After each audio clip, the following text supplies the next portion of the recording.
lá. Nós tínhamos uma reserva e não é Carolina Branco. Mas olha, só aqui entre nós. Pode tratar como se fôssemos pessoas completamente normais mesmo. Nem liga à minha influência assim, fora de normal e astronómica. Haja mesmo connosco pessoas, clientes normais. Fossemos mesmo pessoas normais. Nós somos pessoas humildes, honestas. Percebes? Sim, sim, claro. Pronto, vamos lá, bom. Estás pronta? Então,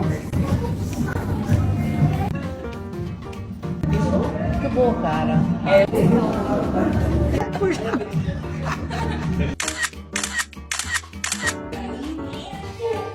olá, aqui tem a voltinha.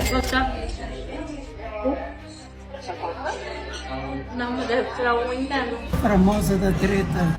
Obrigada. Não, mas a senhora não quer ser tratada como cliente? Ah, pra cá, pra cá. Ah, pra aqui. Não há pra ir mais nada.